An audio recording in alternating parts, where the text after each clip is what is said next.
5 p.m. with Outside with Pepita. Loan vibes, loan laughs, and loan entertainment. Come on the road with me. Cause when we say Outside with Pepita, we're there all over Jamaica.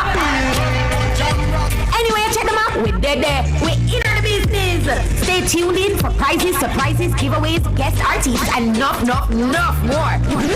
But hold on there. Don't forget to big up my DJ.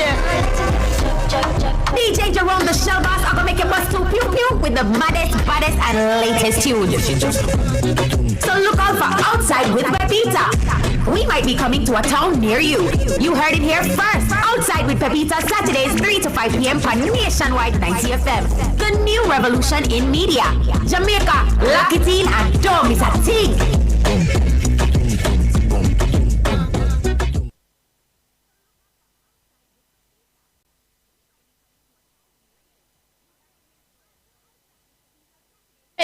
Our young people are world leaders, innovators, and game changers. They are creative, intelligent, bold, and they are champions. My youths, you have the power to transform Jamaica. Our country needs your ideas, your opinions, your solutions, and your support. Full time now, we kick out crime and violence, rape culture, unemployment, and all of the other problems in Jamaica land we love. I'm Empress Scolding, encouraging all young people to come make we talk up radio. Go on with it, youths. Talk up youth. Myself a talk up youth. And so we come to know these youths and show these youths. Talk up inside the youths to know them roots. Nurture them, protect and love and hear these youths. Use to make them know I love you, show these youths. Kill the youth, kill the youth, until we come to build the youth. Take control and kill the youth, until we come to build the youth. Empower and skill the youth, until we come to build the youth. Youth in Amsterdam, Jamaica, we are build the youths. Hard youth in Jamaica. Education is the key for betterment in this modern time, Education is the key for betterment. Never waste your time, don't you waste your time. Bless and love. This is Warrior King. It's all about talk up youth, you know. Cause the youth them are the future. Saturday, 11 a.m. to 1 p.m. We tune down with the dial. Rastafari. Reggae music rocking the nation. Good vibration.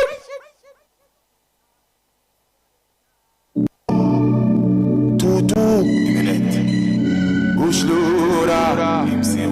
Ready, man? Yeah. Excuse me, no pagans. Can't seek validation. Toast and admiration. From you now, your patrons. Posting about name brands. The cost over 8 grand. When me searching up the same one. The cost of a straight pants. Why own a Ferrari?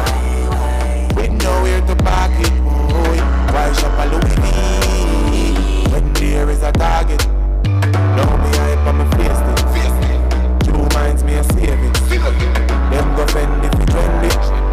Bank account can't empty. Broke. Acres over markets. Link my wife and my wife. Cause when side got lead up. Try to put that lead up. Farming over fast. Investment over profit. Inheritance when the seeds up. Me alright being in. If you are 50 and never make a brings get used, means you're poor so your kids next to employment you use as a big excuse. You want him grow so him get true. Same 24 hours so what you have to. When your kids do good you buy them tools. Bang and Rajiv buy their own tools. We keep getting healthy. Wanna sell and more peace. Nobody watch how me class me. So we start supplying wild greens.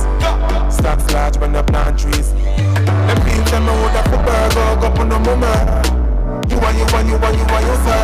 And it's a baker me bill from a buller. Send me a dispensary, supplying them with good herbs. Acres over markets. Make my wife when me want some. Cause when side y'all weed up. Try to put that lead up. Farming over fast. Investment over profit. Inheritance for me seeds up. Me alright being in. Do the earth tempting. Still watch how me spending. Budget 9 for 12 boat kid. Millions when them get big. Money. Build up a ranch and rent it. Ground produce must plenty. Ice party vending. Each bag cost empty. Partner draw me fix mine. Invest back in a Bitcoin. Blockchain virtual gold. Demands inflate in time. Invest in a merch. Give back to which dirt. Acres over markets. Lick my wife and the horses. Cause inside that breed up. Drive the boat that lead up. Farming over fasting. Investment over profit. Inheritance from the seeds up. Me alright, baby.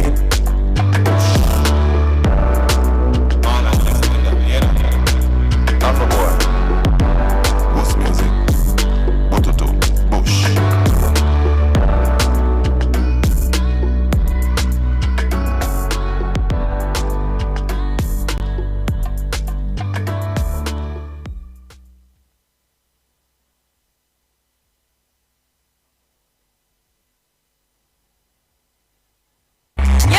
This is Naomi Cowan representing for Talk Up Youth. This on every Saturday, 11 a.m. to 1 p.m. on Nationwide 90 FM. Talk Up Youth. Me say Talk Up Youth. Yeah, you have been standing with your rights now. Now is the time. Tell the people. I've been praying for the break.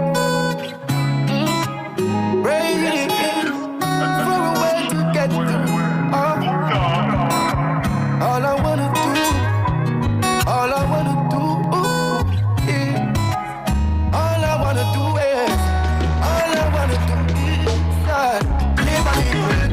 breathe a little and wanna enjoy life. Cause every move to make a pickle, no matter what you trickle, cause things so alright. All I wanna do is live a little, breathe a little and wanna enjoy life. Cause every move to make a pickle, no matter what you trickle, cause things so alright. It's the pleasures and pressures of life we look at so. Try your best to make time for joy when the sorrows and pain of life set on you. We both know that there is no choice. Cause every lesson is a blessing. No stressing, no guessing. Life is for the living, we know. We just live it to the fullest and let the good times flow. Cause all I wanna do is live a little. Welcome to the Talk Up Youth radio show, the voice of the Jamaican youth, coming to you right here on the best revolution station in Jamaica, Nationwide 90 FM. Whether you're listening to us on the 90.3, the 90.5, the 90.7, and the 90.9 FM band, Digiplay or Flow, we're glad to have you here with us on this Saturday morning. And if you're just joining today, you are listening to none other than the voice of your boy Malik. And I know you haven't heard his voice. Boy. So you're listening to Demoy as well. It plans to be a maldamastic day because today is episode 454. Can you imagine over 450 episodes, Demoy? Can you imagine? And we're discussing the next steps. I know a lot has been happening this past month, this past season, but we're focusing on the next step. So today we're diving into a topic that hits close to home for so many of us. What happens after you walk across that stage and grab your degree? Do you remember that? Yeah, I remember it. You know, graduating from university is a huge milestone, but it's also the starting line to a brand new race. Yeah. You know, time to figure out your path, your purpose, your next step in life. Today we'll be unpacking practical ways to navigate life after graduation, from launching a career, exploring entrepreneurship, or even discovering passions you didn't know you had. Then after, we'll take it one step further. Life isn't always smooth and sometimes disaster strikes. Hurricanes, fire, and other challenges that shake our communities. How do you find your voice after such events? How do you stand up? How do you speak out and communicate with impact? We'll draw lessons from public speaking principles to show how you can reclaim your confidence, share your story, and inspire others. So whether you're stepping into the workforce, building your brand, or simply figuring out life's next chapter, stick around, because today's episode is all about moving forward, finding your voice, owning your next step. Let's get into it. So coming in the broadcast, inside the What Say You segment, we'll talk about, as I said, it's a very busy season, Demoy. Black Friday, Thanksgiving, mentioning what are some of the things we are thankful for. And then in our Youth for Such segments, we'll discuss, as you've mentioned, life after university with university students Rick Darby, and finding your voice after disaster with Ornesia Woodstock. So we'll be joined later today by Raheem Hall and Daniel Fraser as well to pop into the conversation. We're here until 1 p.m. So listen to the Talk Up Youth radio show here or online at nationwideradiojm.com. That's nationwideradiojm.com, or get the Nationwide app in your relevant app store. You can also watch us on YouTube at Nationwide 90 FM. Good morning, YouTube family. Good morning. Always good to see you on. Keep it locked into the station you can trust. Let's switch over to the break. This is the Talk Up Youth radio show at Youth-led Talk Up Youth production. Stay tuned for more. Talk Up Youth, Mr. Faye. Talk Up Youth. Youth. We soon come back. Soon come. Life is for the living, we know. We just a live it to the fullest and let the good times flow. Cause all I wanna do is live a little, breathe a little and wanna enjoy life. Cause every move could make a miracle. No matter what you trickle, cause things so alright. All I wanna do is live a little, breathe a little and wanna enjoy life. Cause every move could make a miracle. No matter what you trickle, cause things so alright. Hey. I've been feeling a little frustrated, feeling so lost.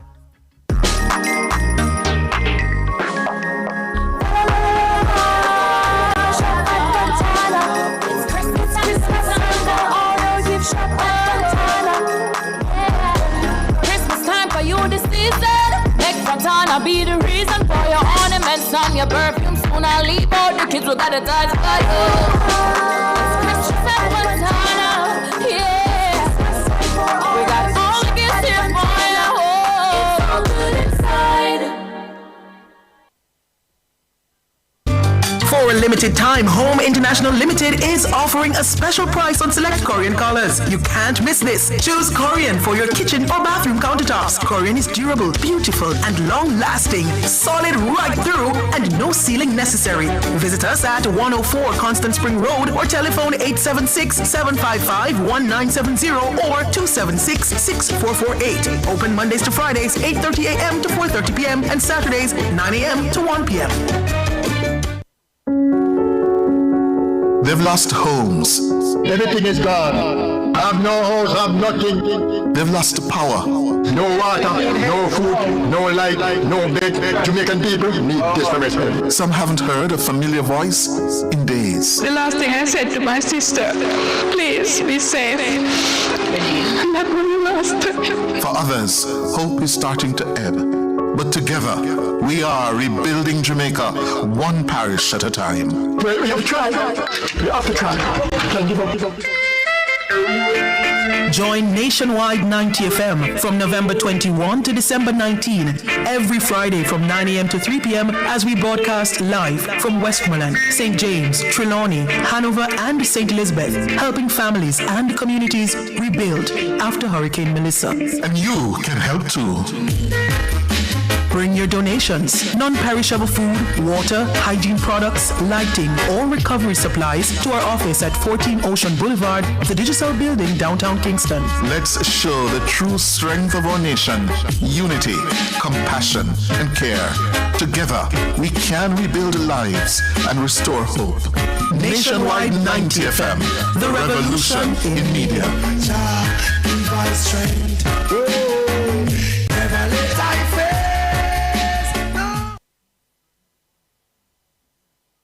Run for Rights, give for relief. Join Jamaicans for Justice at the Run for Rights 5K Run Walk, November 30, 6 a.m. sharp at the Police Officers Club, Kingston. Choose your cause: human rights, child rights, climate justice, or ending gender-based violence. Only $2,500 to enter. Medals, trophies, and more. Register now at my.raceresult.com/355144. Part proceeds in aid of hurricane relief. You can bring your essential items on waste day. Every donation counts. Call 876-239-7583 for details.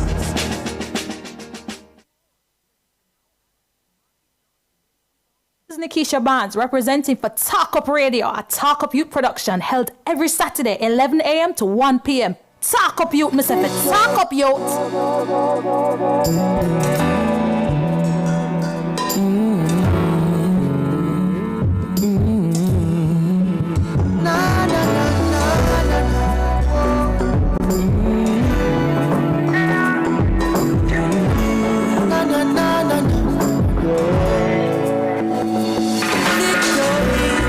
When you're winning, it's a sweet story. And when you're not, then the war is bitter. my history. So we have to give the king glory. Like a tree planted by the river, I smile with the sun. Can't keep it down, cause we have to overcome. Sleepless nights under pressure, got a lot on my mind. But with life here without all the struggles of mine. Can't sleep, some steam trees for peace of mind. I can't sleep, but these sweet dreams to ease my mind. I say, welcome back to the Talk of Youth radio show, the voice of the Jamaican youth. And in today's discussion, as Malik would have said earlier, we're talking about the next step. But before we go into that, we're going into the What Say You segment, which we'll be discussing Thanksgiving and Black Friday. Now, Thanksgiving, as we were just talking about, originated is a U.S. holiday, that originated and rooted from 1621 when Pilgrims and Native Americans shared a harvest feast in Plymouth, Massachusetts. The purpose of this really is the day to give thanks for successful harvest. It evolves into a national holiday celebrating gratitude, family, and community. Usually celebrated in the fourth Thursday in November in the United States, it's a tradition of family gatherings, feasting on turkey and traditional dishes, volunteering, parades, and football games. And it has really had very global influence, though primarily an American holiday. Do you feel, Demoy, that, Thanksgiving has crept into Jamaican culture? I do, but it depends on what you constitute as crept in. People here celebrating Thanksgiving in Jamaica. I haven't seen that. If people walk around and happy Thanksgiving, I'm like, no. It's happening. I think this year was the first I've heard somebody say that. I was at a function yesterday, and somebody was like, it's slowly creeping in. When you look at it, we are taking over this celebration. But what I do know though, Malik, is that a lot of us celebrate it, and because we have families and friends in the States, we would leave for the holiday, for that holiday. Quite a few people have actually left and gone for Thanksgiving. So that I know, but I don't know persons here celebrating Thanksgiving. It's a creeping now. But what I want to say is, as you rightfully mentioned, is when we have these discussions more and more, I realize we can no longer talk about Jamaica as that place in the Caribbean physically where people live. Yes. Because Jamaicans are also the diaspora. And so because we have such a large population of Jamaicans with a first, second, third generation Jamaicans living in the US, Canada, the UK, anywhere across the world, when we have conversations about Jamaicans and celebrations now, we have to also remember Jamaica is the diaspora as well. So that's why I say for sure, because as you've mentioned, we have lots of relatives abroad, especially in the USA, that the celebrations are now being recognized and slowly creeping into our culture. So I guess we should differentiate Jamaicans versus Jamaica. Correct. Because Jamaica, as I know it now, doesn't celebrate Thanksgiving. But Jamaica, you do have a lot of Jamaicans who celebrate. And it's like basically Christmas early or pre-Christmas.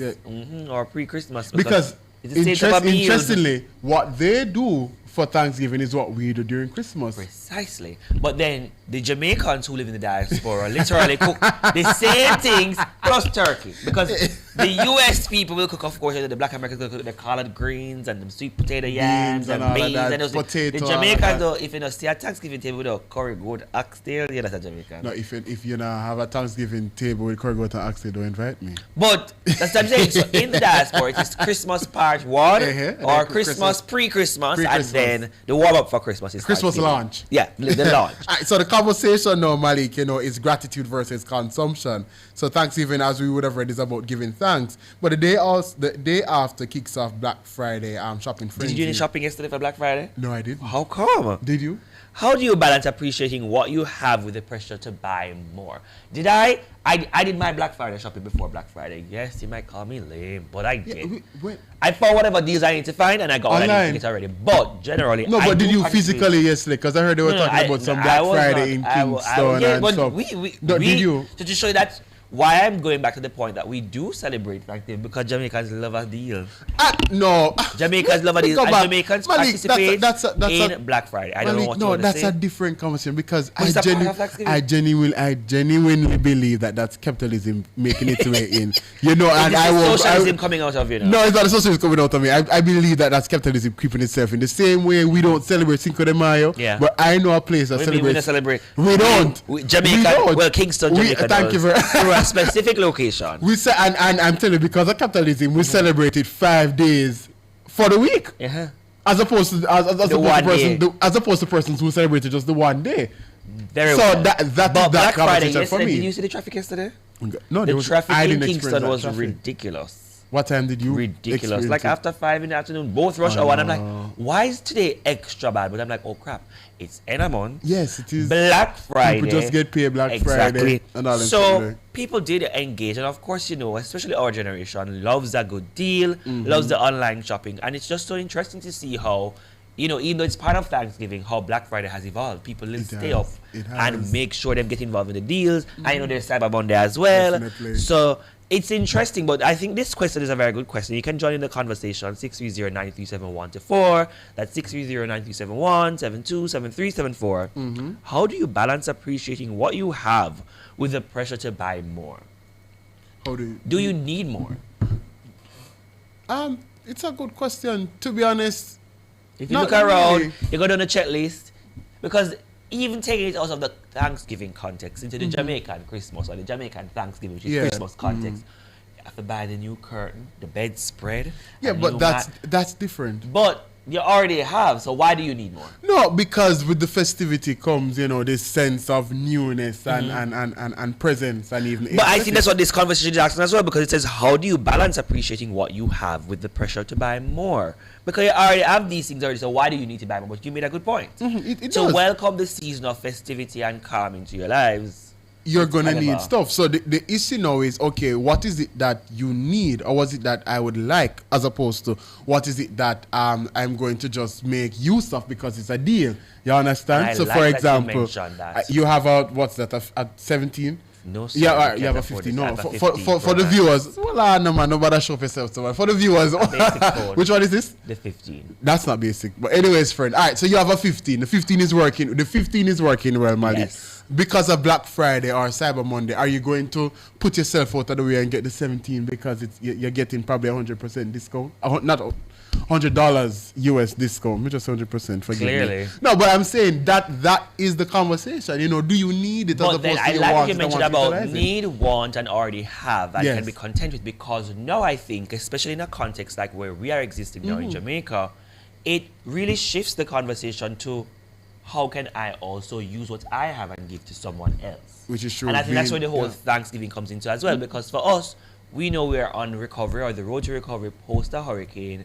Just about the things that you have already, you may need to also part with, which is true, to help someone who is now in need. And also because you may have, because as you did mention though, yes, as part of the Christmas culture in Jamaica specifically, which is like as we said, the Thanksgiving 2.0 for some people, you already have a bedspread that you just need to take out and brush off and spread to welcome that festivity into your space. But then you have to think, okay, I have 2 or 3 of the same.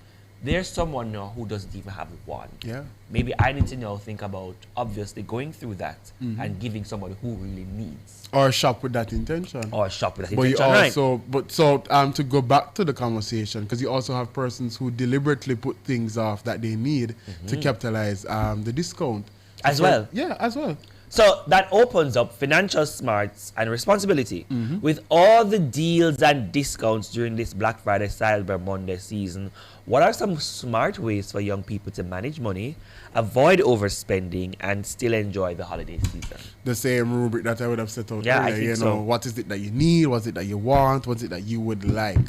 So, for example, all right, a good financial decision would be, all right, go back to the iPhone. I have an iPhone 12, I put some money aside to make use of the discount that I'm going to get for Black Friday and purchase a new phone, as opposed to, I have the latest iPhone and I'm going to be like, the new iPhone is $100 cheaper. Right. Let me go buy it. Stuff like that. And it has to be, as you said, robust financial responsibility. I think also as young people sometimes get too excited because you see deals and discounts, and also you're not strategically mapping out, budgeting, how do I budget? Yes. Because, okay, I have this phone, I want another phone, fine. It's a want or it's a need. But I need to make sure, why do I need 2 phones? Do I need it? Or do I make sure as well that this phone is sold so that the money or proceeds can be used to buy the next one? So it's a juggling act, it's a balancing act, and I think financial responsibility is also a core part of the discussion in the holiday season. But apart from the excitement of, you know, deals and spending as the post-Thanksgiving or festivity season type of behavior, cultural awareness and reflection. Thanksgiving has a long history, including both celebration and controversy. You know, how can we as youth in Jamaica and beyond use this time to reflect on gratitude, history, and the meaning of giving back? Do we need to, as Jamaicans? Not a bad thing. I'm sorry if I'm straying. Well, I went back to the point and said Jamaica is not just the Caribbean island in the Caribbean Sea. Okay. The diaspora is a part of this. So clearly, those people in the diaspora will also. So Jamaica doesn't need this, but no, Jamaicans. We need it though. But we need to give Christmas thanks for it. No, we don't actually. We just use Christmas with Christmas, but in terms of the word thanks, and I think that's a specific here. How can we as youth in Jamaica and beyond, the history of Thanksgiving has no relations to us. So why is it we can take some stuff from it, but I don't think. But there you go. So there's a relation. We don't need to. We can. Why? We need to reflect on gratitude and the meaning of giving back at all times, and I think that's the core. But I don't think we need Thanksgiving for that. Well, me and my friends used to do it every Sunday. We had a thing called Sunday house, so we just gather, we just give thanks for it. Well, that's you. So I'm just saying you can still utilize the moment, this period in the calendar yearly, to remember. If you didn't do it like you, yearly or Sundayly, you could use this period to remember to reflect. I think this is the first in all years that we've hosted. No, I would disagree. I disagree with you. I don't think we okay, did. but no, okay. If you don't attach it to Thanksgiving, attach it to the fact that we must generally give thanks, and I think as well, which is true. We must have a sense of gratitude at all times. And I think especially in the wake of post Melissa, well, wake of post burial, all the challenges we have faced, that thankfulness and gratitude is key. I think as young people we take it for granted many of the things that we experience. And so thankfulness and gratitude has to be key. But I know, stick and stay, don't go away. I think we need to take a little break. We've just been chatting at the people in ears. And because I was just gonna say, yes, I agree, but we don't need Thanksgiving. Anyway, you're not on the last line. You're not on the last line here today, Stick and stay. We're gonna come back. Thanksgiving signals gratitude, and we're grateful that we have this opportunity to now take a break. This is the Talk Up Youth Radio Show. Talk Up with Miss Effie. Talk Up Youth. We'll soon come back. Stop saying doors closed. I'm never giving up. I'm doing good, but only the best is good. No. The best is good. The best is good. The best is good enough. I know it's sticky out there, pretty out there. We're purging and betray. Where these streets got no love. And the pagans and forsake me. It can't mash me up. Come and pray to the Father daily. I am an infinite. Quick to judge and send me out when I lost some change. I wonder if I tune the DJ rise and make a change. Well, if for that you imagine when me buy my moderate. Father protect me and he bless me with the victory. When you're winning it's a sweet story. And when you're not then the war is bitter. You're quick to call me a sinner. Only judge I know my history. So we have to give the King glory. Like a tree planted by the river. I smile with the sun. Can't keep it down cause we have to overcome. Oh yeah. Talk up youths. Hey. Oh yeah boy. Listen. Right about now we won't tell them. We tell them say youths. You have to stand for you right now. Now is the time. Youth for chat and youth for act and youth for unite right now. No silence, you youth. You have to stand for your rights now. Now is the time.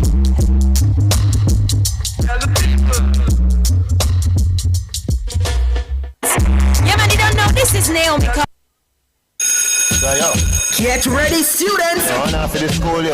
Get ready, parents, and get ready, schools. Pull up your pants and put it on your waist. From January to March 2026, Nationwide 90 FM is hitting the road again with the NNN School Tour. A fun, organized, and interactive journey bringing excitement, energy, and empowerment straight to your school. Under the theme, Rise Up, Represent, Do It For Your Future. You know getting nothing less than 98 when school over, me never avoid the gate. This tour is all about motivating Jamaica's youth to dream big, take action, and own their future. Expect entertainment, inspiring messages, and engaging activities that challenge you to showcase your talents and potential. If you're a student with talent, come show us when the NNN School Tour comes to your school. Stay tuned to Nationwide 90 FM for details on how to participate in the NNN School Tour. So get ready to rise up, represent, and do it for your future.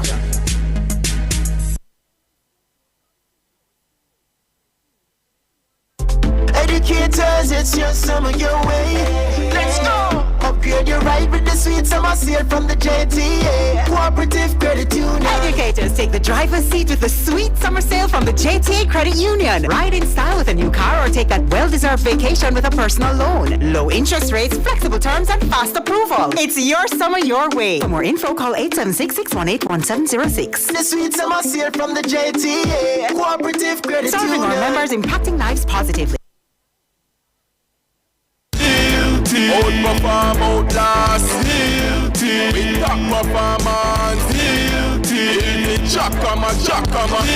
Reliable, full stop, not comma. We have the expertise for drilling and demolition. We have the power tools for plumbers and electrician. Fancy electrodes, 3 parts and 3 repairs. 3 parts, 3 repairs. The 2 to 3 years. Built it. Available at Delta Supply, 106 Hagley Park Road. Call us at 876-302-6111-4. Delta Supply. We service what we sell.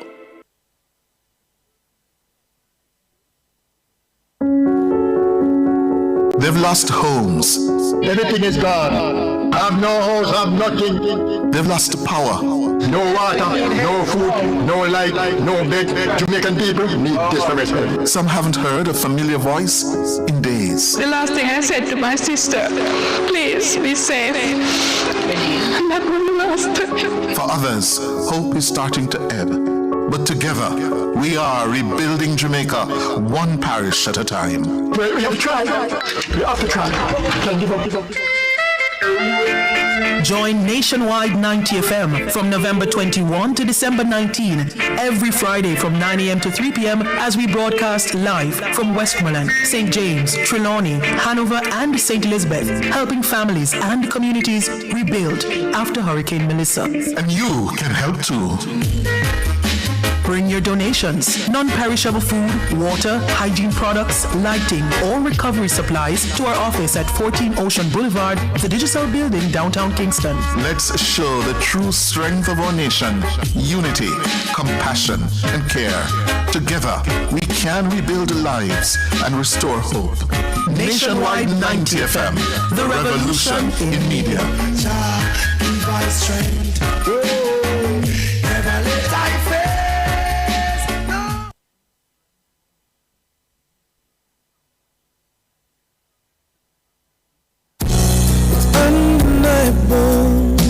That we should be together. The true beauty of music is that it connects people. It carries a message. It speaks to you. It changes you. And that's exactly what we do just for you every Sunday as we take you to Urban Paradise, 9:10 a.m. to 11 a.m. Urban Paradise is a weekly musical journey that will serve up 110 glorious minutes of positive storytelling through music, mixed in with inspirational features to provoke thought and to heal the soul. You're like a dream come true. Just wanna be with you. So join me, Diane Ashton Smith, this and every Sunday, 9:10 a.m. to 11 a.m. here on Nationwide 90 FM, a revolution in media. Urban Paradise, opening our hearts, connecting to others.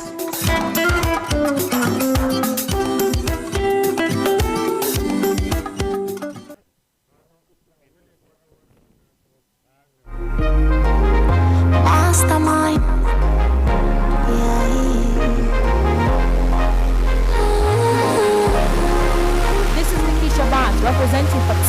Radio, a Talk Up Youth production, held every Saturday, 11 a.m. to 1 p.m.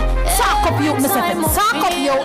This is Nikisha Barnes representing the Talk Up Radio. Swear me off a win, that's why I'ma try again. Pray every time I feel, cause God always a listen. One day I have to win, that's why I'ma try again. Send me working hard while I'm still struggling. Minimum wage can't cover my bills. Somebody tell me how I'm gonna live. They might complain, but I'm not giving. I'll do it now, sure. Only me and God know how my day go. Me have to make a bad drive out of town. I'm free, I'm a one forgot the place and down. Yes, me, Tanisha first starter. When me just start, me used to hear their laughter. But you me know say a time are the master. And everything I say I'm going do me, I go after. You see the free, that's why every day my OD. Just I get a girl from the east with a dream. I shoot for the top and me go bring your whole team. Every time I feel, can't do no different. Swear we have a way, that's why we try. Every time I feel, cause God always a listen. There I have to, that's why we try again. Nowadays me, just want balance my mental, you know. Must stop tell myself, say I don't good enough. I know like say I just know life are rough. Me for keep on pushing and don't ease up. But even when I try stay out the way, crosses them won't see my break. Them not gonna live for see the day. Yo, I've been through enough, so please follow me. Can't turn to nobody when me get hungry. Blessings alone me wants around me. That's why me pray every time I feel, can't do no different. One day I have to win, that's why I'ma try again. Pray every time I feel, can't do no different. Swear my heart for win, that's why I'ma try again. Shoot as il pull me. We have to try again, and we have to win. We have to try again, cause we have to win. Welcome back to the Talk Up Youth Radio Show, the voice of Jamaica's youth, coming to you live right here on the best revolution station in Jamaica, nationwide, 90 FM. You know, Thanksgiving signals gratitude and reflection, while Black Friday immediately follows as a consumer-driven kickoff to the holiday shopping season, blending tradition with modern retail culture. And Nemo is still insistent we are still here fighting about the relevance of Thanksgiving to Jamaican culture. I'm not backing down. I'm not backing down on this one, but it's fine. We don't need. But we're just saying we've closed this segment on just simply saying we must be thankful. But let's switch over a bit, Nemo, before even getting into, you know, life after graduation. What's happening in, you know, current affairs world this week? What are some of the things that we saw happening? The first thing, I think there's no way we can go forward without even congratulating. Yes. You know, Dr. Goodwin Friday. What a plot twist. What exactly? The Friday on the Thursday on a Friday. Lord have mercy. And he was sworn in on a Friday. No, like thank God it's Friday. Goodwin had a good win. He had a good win. 14-1. The NDP won. And that was St. Vincent and the Grenadines. Mark, I wasn't following it. But in the beginning, I think we only in the beginning was the word. End. Yeah, in the beginning was the word, and in the word was Ralph Gonzalez as Prime Minister for St. Vincent. That's from 2001. Yeah. You understand? Mark, you're a very good man, very stately. I saw him as the uncle for of the Caribbean. Yeah, he was understand? Very knowledgeable and very experienced. But what we realize is that I tell people all the time, in the Commonwealth Caribbean, people, we don't vote in governments, we vote out government. Which is true. And what I'll also say is that, you know, what we see regionally or internationally where these leaders are concerned, it really sometimes isn't what is on the ground. Because such a decisive victory for Dr. Friday would spell that something went wrong on the ground. Right. But also, it reminds us that, you know, just voting on a whole, and I think we've had it even coming out of the wave of our general elections here in Jamaica, your vote is your voice. And if you don't exercise your franchise, you can't implement or expect change. So, you know, just congratulations to the newness, you know, well done to Dr. Gonzalez and, you know, the excellent run he had, or excellent innings that he had in service to his country and the Caribbean. Yes, and we look forward to what Dr. Friday will bring to CARICOM and to say things. Before you move from this point, Mali, because a part of it that got Jamaicans a bit tuned in was the fact that, you know, we had persons that were there because the final mass rally for the NDP, that's Jamaican culture. Well, Anna, man. That's Jamaican culture for you, hello. Shensia went there and performed. As well as Popcorn, I think, went and performed for the other party. During the campaigning season, we were always there to the point where some of my Vincent John friends were saying, this is another day on Jamaica and the Grenadines because they just love our artists. But I'm like, then, you know, the Jamaica versus the rest of the Caribbean kicks into me. That little, you were tempted. You were tempted. And I was like, how can you not be Jamaican? No, I never said that. I would not say that. But I'm like, how could you not be Jamaican? Because Jamaican culture permeates the Caribbean region. And that's why we are the pearl of the Antilles. But there's one more thing I think that popped up this week that you wanted to mention as current affairs that we saw happening in this week. Was it the relief efforts? The relief efforts. So I think the Prime Minister launched a national cleanup program this week. Yes. Which he allotted $10 million to the members of Parliament to activate the cleanup process within their respective constituencies. What are your thoughts on that? Do you think it's timely? How many weeks after the hurricane? Is it a good effort? Can $10 million work? I mean, clearly $10 million can't work, but it's a start. And I think literally I've been telling people it's a day at a time type of experience. And also the fact of the matter is it has to be timely. Anything after hurricane has to be timely as to how it will be activated. Now I think all eyes will be on that. And also the next point, Malik, is that the monies that were being collected under the Support Jamaica, the Relief Efforts Fund, I think over, I don't remember the exact figure, but what we discovered this week, or what was revealed this week, is that it has not been spent as yet. But then because they said that the processes. They're developing the processes. But as well, these things take time, one. But two, recovery is a process. Recovery isn't, you're back down today and you're back up tomorrow. And so my argument or my posturing is these things take time, but what we must always do is make sure we're keeping an eye on the pulse, eye on the beat to make sure that the right people are benefiting as well as ensuring that we are building back stronger. And that's the main thing that I think we need to come to the conversation. That's so true. But switching over now to life after graduation. You know, if you thought graduation was the finish line, think again. And we can tell you, it's actually just the beginning. In this segment, we're going to be talking about life after university, navigating the world beyond the classroom, and figuring out what your next steps look like. From landing your first job, exploring entrepreneurship, or chasing your passions, this is the stage where your degree meets real life and where the choices you make can shape your future. We're joined now by Rick Darby, and you know, Rick is now at the very finish line now, looking at what will the next side of the journey look like. Good morning, Rick. Are you hearing us? Hi, good morning. Yes, I'm hearing you. How are you? I'm doing good, and you? I am well. Good to see you. Rick is also a National Youth Parliamentarian. Yes, I remember that. Rick, you were on UTEC Guild, or UTEC Student Union. He was. Yes, served as president for 2 consecutive years. Look familiar. Welcome, Rick. How are you this morning? I'm doing great. How are you? I'm great. Let's jump into the conversation. So you're at the end now, and you know, I'm sure you're thinking, you know, what's the next stage going to look like? Let's find out first. How are you feeling about this next chapter? I think that's important. Well, initially I was really anxious.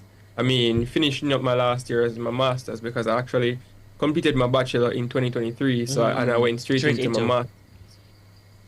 Go ahead. We're hearing you.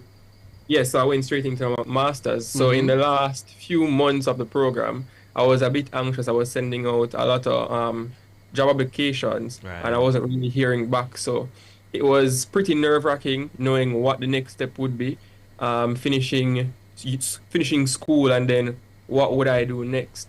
So I had a lot to think about, and I felt like time was running out, because knowing that by end August I would have finished my major project and everything would have been completed in terms of school-wise, so it would be now in terms of getting a job. So initially I'd planned to find a job before I finished my project, my academics, but unfortunately that wasn't the case. So I was pretty anxious heading out there, but luckily I got a few offers before I finished. So I didn't have a gap period in which I finished and had to started to wait before I started working. So you started working right after you finished, officially? Yes. Awesome. All right, so how important is it to pursue a career directly related to your degree versus exploring other opportunities? What are your thoughts on that? Well, I wouldn't limit it to say exploring one that is directly related to your degree, because your degree really just proves that you're able to learn and you're willing to put in those hours to benefit whatever company that you're working for. So I really think it's Depends about on the degree, but continue. But I like that. I like that point that you're making. It proves to the world that you are teachable, or learnable, or trainable. But there are some degrees that you have to. It's a career path in itself. Naturally, there's some that are disciplined, but I think overall the constant that he's made, which is a good point, is it means you're trainable. Continue, Rick. Continue.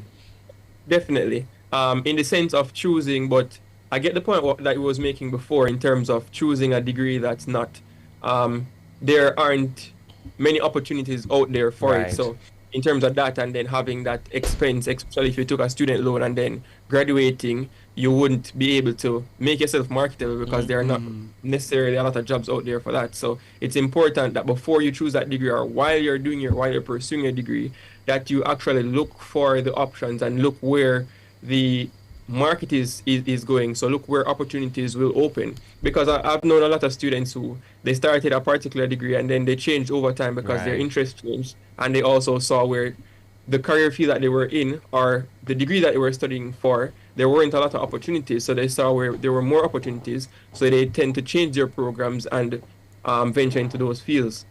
I'm curious, Rick, even from your demographic, that group of students that's graduating, should graduates focus on experience first or salary first when choosing this first job? Because we spoke about, the degree and the passion and aligning it with the job, but what should be the real motivating factor? What you look at when you're choosing a job, you look for an experience, or disappear too much. Well, this is paying good, nice, or disappear too much. What do you mean disappear too much? That's what I catch myself a while ago, like this nice as opposed to this isn't paying Rick, much. what do you say? I think there has to be a balance, because especially with students leaving university with student loans, it has to be a balance of gaining the experience as well as being able to survive, because some paychecks, in terms of gaining the experience, it will be only allowing you to live paycheck to paycheck, so there is no real, you're not seeing where you're living, you're surviving, because there's not much for after you pay your student loan. You're hardly having anywhere to rent, taxi fares, all of those coming out. So it has to be a balance between earning a decent enough salary as well as getting the experience, because the experience is very important, because ultimately it will land you where you want to be, and you'll be able to you'll be compensated for your experience over time. But in the beginning, there has to be a balance between getting paid good enough as well as gaining the necessary experience that will take you to wherever you want to go in terms of your career field. And I love that, because it really is about the balance. But you want the experience, yes, but you also have to live. And you have to remember as well, a significant population of us, whether student loan bureau specifically, but loans, are different personal sacrifices that were made to get them through. And so they'll also have to balance those expectations as well. So I think it has to be a balance, but I don't think you need to sell yourself short as well to it have a lot of money and you're not also getting growth out of it. But I think that helps us into a nice segue as well, Rick, about, entrepreneurships or side hustles. How do new graduates going out there who want that formalized 9-to-5 type of structure view side hustles? Should they still accept that if this job doesn't allow me to do a side hustle, I should still take it? Or should I want to be in an environment where this 9-to-5 will allow me the time to also do a 5-to-9? I think it comes down to not just the job giving you the opportunity to make the time, but you making the time for yourself. Because ultimately, I don't think we'll be able to survive in this economy with just one source of income. So we'll have to have multiple sources of income. So I think in terms of being an entrepreneur, it's something that you have to make personal sacrifices for, because it's always important to have that 9-to-5, because you're secured. You know that at the end of the month, you're going to make that salary. In terms of your side hustle, you have ups and downs. There are months where you're going to be collecting a lot of revenue, and there are months where you're literally not going to be seeing anything. So I think it comes down to a lot of personal sacrifice that you'll have to make in terms of where you see yourself and where you want to be, and knowing that you want that next stream of income and that earn to earn also some passive income. So it's all about making that extra sacrifice to ensure that you're able to fulfill your obligations with your 9 to 5 as well as building that side hustle. Boy, I feel like some of my things that we make a lot of sacrifice when we go to school. We go make more sacrifice now, but true. But that segues into something that I wanted to ask, because people see side hustle as it's a one whole business when we have to start from scratch and stuff like that. When sometimes it's really just some skills that you would have had or developed.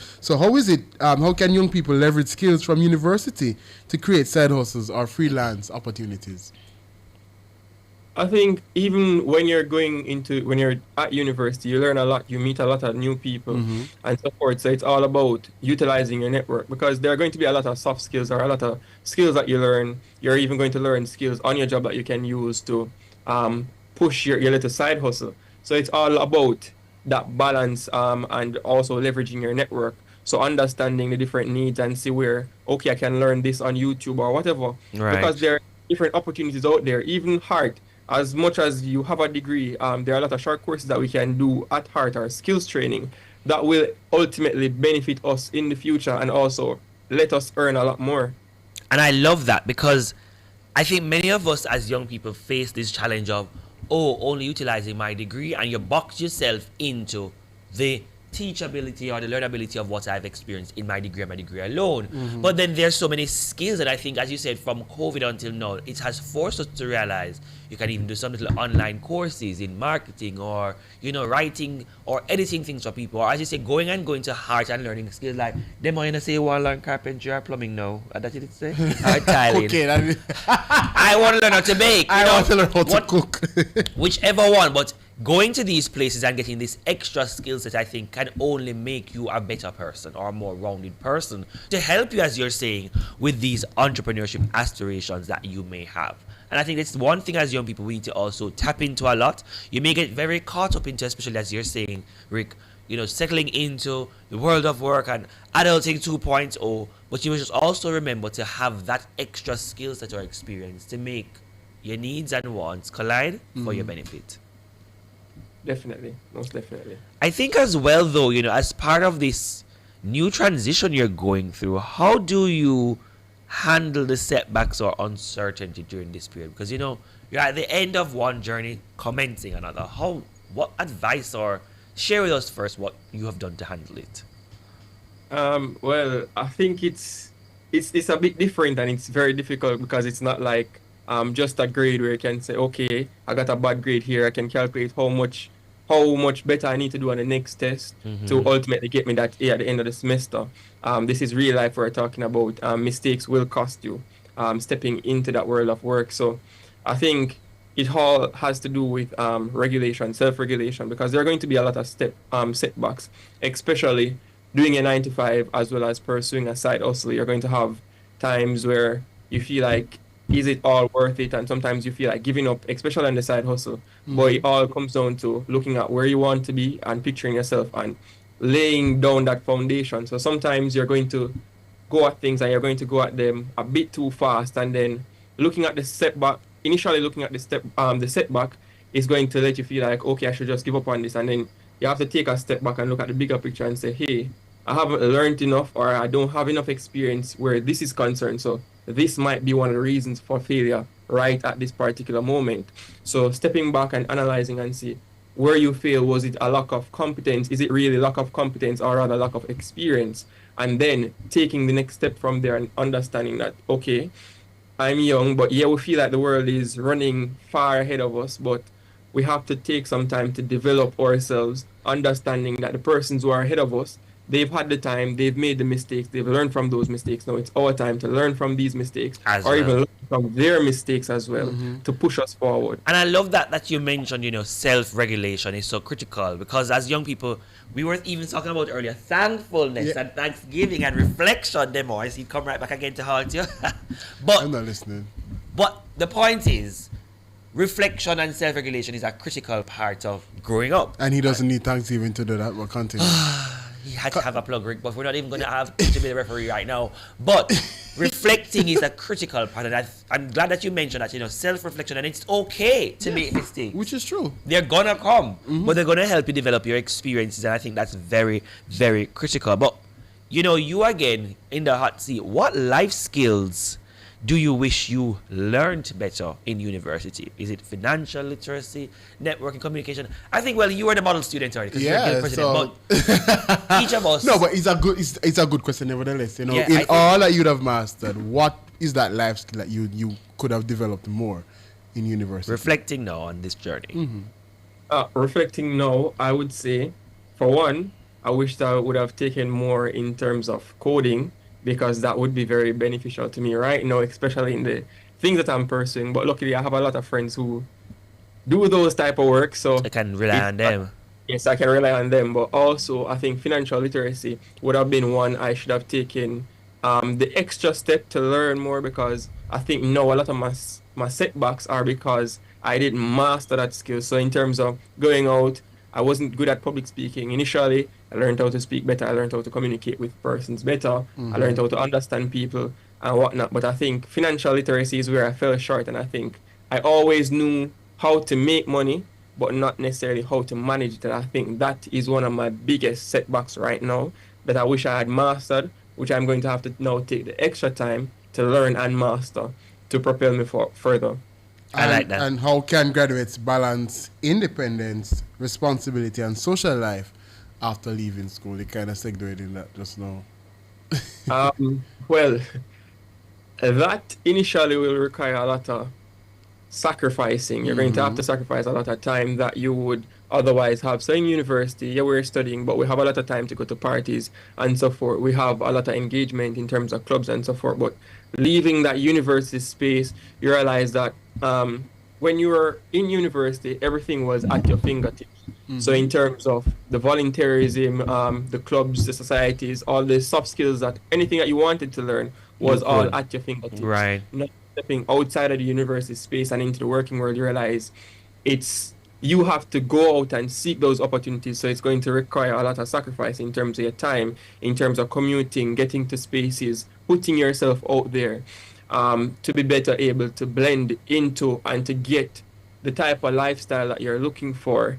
And it requires a lot of time, because now you're going to have to balance between going to work as well as getting these things done on the side. Because I mean, in school we had classes, etc. We could always choose whether to go to class or not, because we can watch it in YouTube, or we can read the book ourselves or whatever. But now you have a job, which is a commitment which you have to adhere to, as well as ensuring that your life is on track.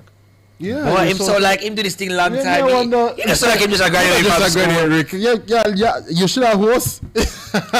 But you mentioned a very good thing, and earlier you'd have mentioned setback. Learn if you had developed your financial literacy skills more, it would have avoided the setback that you're currently facing. So what I want to ask you in this reflective section is, how is it that you handled that setback in this transition period, and how do you recommend persons to handle setbacks in their transition period from school to work? Well, for me personally, one of the first things I do is I sleep and then I shower, because that's the only way I can really clear my mind. So when I initially face a setback, I need to regulate myself. So I have to get the emotions out and everything. So I just take a long shower, as well as I get sleep, if it's even just 15 minutes. And it allows me to kind of reset and look at things from the bigger picture. I'll share a personal experience. I was doing some trading, and I had been running the code for so long, and everything was working fine. And as soon as I put real money on it, the code just start messing up and everything. And I was like, I've been running this for weeks and everything was fine, and now real money is there and I'm losing and whatever. But I had to just take a step back and I said, okay, there are certain things that I don't understand that I need to understand. So yes, I'll have to go back. I'll have to look back through the code and everything and understand where I made a mistake, and just learn from experience and understand that there will be setbacks. There are going to be times when you're going to lose. There are going to be a lot of times when you're just going to be in a period where it's just you're taking losses consistently, Mm-hmm. and then your winning moment will come, and you just have to ensure that when that winning moment comes, you're also able to manage your emotions to ensure you don't get ahead of yourself, Right. and you understand that you're still learning and it's still a journey. So yes, you have setbacks and you're going to have times when you're winning, but even in the moments of winning, you have to still understand that, hey, I'm still learning, and I should be patient with myself. I love that. You know, in wrapping up this conversation though, Rick, just advice generally to your colleagues who are graduating, and I know this is basically your second back of the chair, because you say you did the master's right after the degree. But you know, even in reflecting on your own undergrad experience to the postgrad experience, what advice would you give to someone graduating this year? An advice that I would give is, it's going to be hard. It's going to be rough. I remember life, it wasn't easy for me when I was finishing my undergrad. I actually took an extra year because I was afraid going into the working world, because I was feeling like I wasn't experienced enough, and I was seeing where a lot of my colleagues before me who had graduated, some of them had graduated and they weren't finding jobs, because my initial graduation would have been right when we were transitioning back from COVID. Right. So I saw a lot of persons being set back because they didn't have the experience, because a part of our course would have required us to do industrial work experience, which would have been going into the field to work. And some of them, they didn't get the opportunity to go into the field, so they had to do projects instead of going into the field. Right. And I saw where a lot of them weren't getting jobs. So I took an extra year because I was saying I didn't want that to be me. And why was I rushing to leave school to be unemployed? So that was something that I was looking at.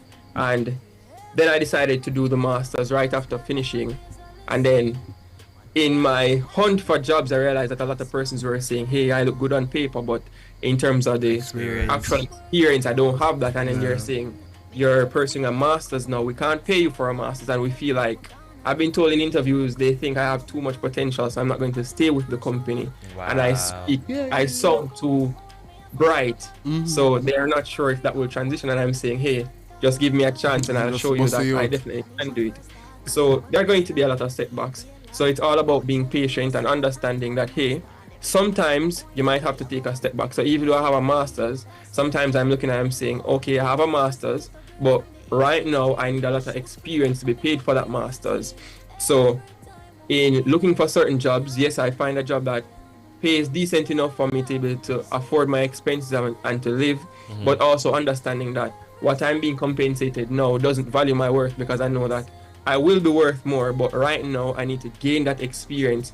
So if it means taking on a few internship opportunities, then go ahead and do that. Right now we're in the stage of building that level of experience that will ultimately compensate us in the end. So it's going to require a lot of patience with yourself, going out there, applying consistently, non-stop, even when you have setbacks, and understanding how to weigh your options. So when your options come in, understand how to weigh them. And most importantly, what I would say is to get a mentor, because a mentor will ultimately help you to make the right decisions in life, because they've been there before, they've done it already, they've made the mistakes. So the wisest man is the man that can learn from the person who has already made the mistake. So rather than making your own mistakes and learn from other people's mistakes, avoid those mistakes, and make mistakes of your own, which will cost you less in the future. I like that. Patience, resilience, mentorship as critical details and characteristics that you should want to embody moving into the future. Post-graduation, post-crossing this stage, we want to big up and thank Rick Darby for joining us today and enjoying this conversation with us about how we should view life after graduation. Do I feel like he graduated 10 times already and has so much experience that he really should be the hosting chair today? But on behalf of your Talk Up Youth Radio family, Rick, we just want to big you up, congratulate you, and wish you all the very best in this next stage. And thank you for sharing your pearls of wisdom with us. Stick and stay, don't go away. This is the Talk Up Youth Radio Show. Talk Up Youth, Miss Effie. Talk Up Youth. We soon come back.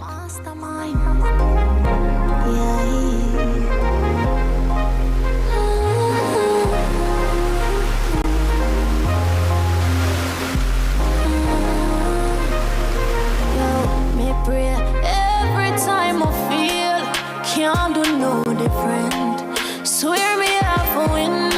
That's why I'ma try again.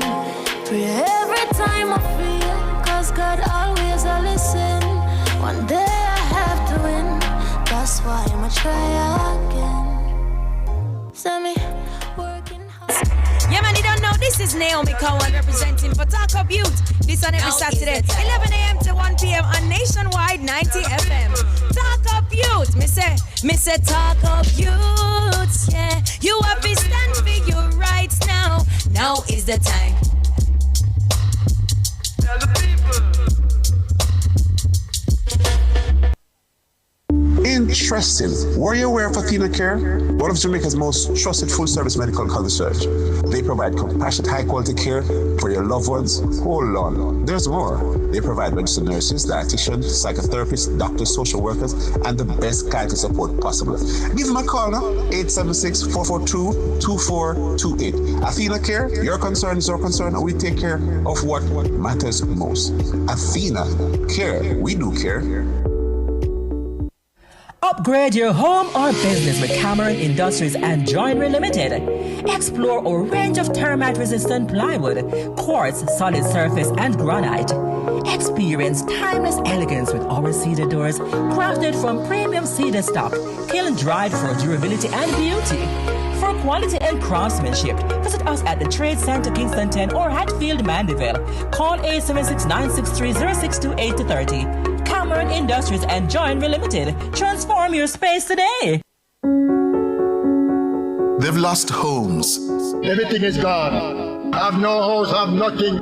They've lost power. No water, no food, no light, no bed. Jamaican people need this for respect. Some haven't heard a familiar voice in days. The last thing I said to my sister, please be safe. And that was the last time. For others, hope is starting to ebb.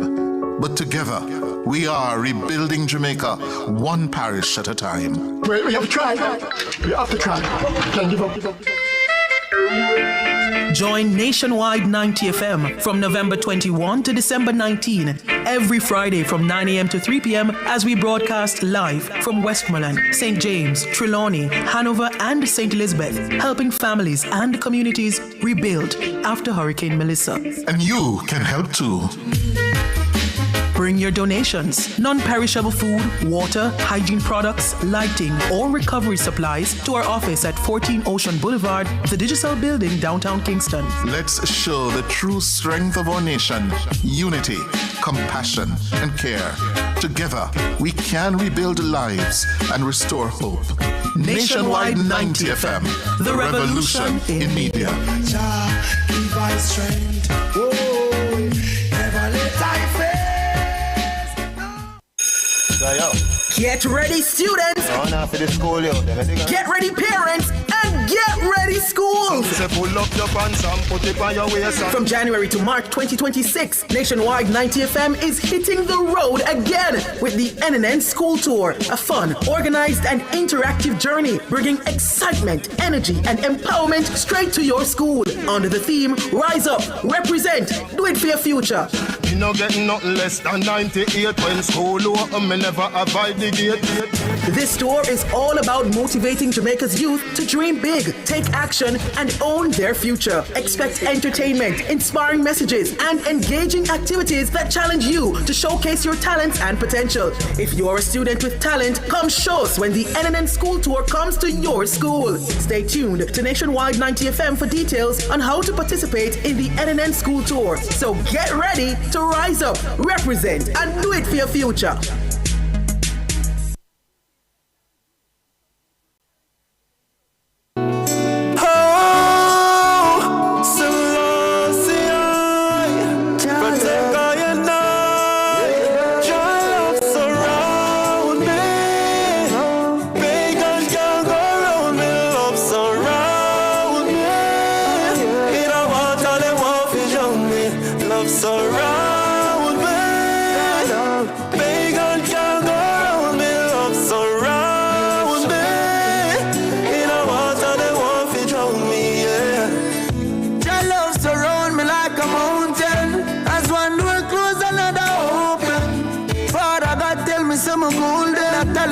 Stolen. She say I evil never bring round, but I God give me everything, no. Yeah, Him inspire me to sing so. Education is the key for betterment in this modern time, in this modern time. Education is the key for betterment. Never waste your time, don't you waste your time. Bless and love. This is Warrior King. It's all about talk up youth, you know. Cause the youth them are the future. Saturday, 11 a.m. to 1 p.m. Keep in tune, don't move the dial. Rastafari. Reggae music rocking the nation. Good vibration. No. Every day. Realest thing here in our world, brother. We give thanks. You spend all that money on your watch. How much time you spend with your son? So much money in the club. How much you spend with the ones you love? The simple things are your blessings. Simple things, them are your blessings, your blessing. Simple things are your blessing. And you don't notice your blessings. You pick it with the shoes by your feet. Now pick and choose the friends where you keep. You now watch where you eat. When last you get a good sleep. The simple things are your blessings. Simple things are your blessing, your blessing. Simple things are your blessing. You better notice your blessing. Simplicity we use to survive. Many find it difficult because them ignorant and die. One alone they get I go live another life. Telling them again but I not in another device. Life don't get chance too often. Put out some of the sadness and invest in a laughing. Time you take a stress, lifetime passing. Tell them so you love them for you see them in a coffin. Let me tell you this man. Good days, bad days, you know say you weather. Me woulda trade house and car and cheddar. Just forget 1 more minute with my brother. Welcome back to the Talk of Youth radio show, the voice of the Jamaican youth. And if you're just joining us, perhaps a new listener, this is the Talk of Youth radio show right here on Nationwide 90 FM and also on YouTube. I always forgot to know. I must forget YouTube. Big up the YouTube family each and every week. So whether it's a hurricane, fire, or any life-changing challenge, disasters can leave us feeling overwhelmed, silenced, and or powerless.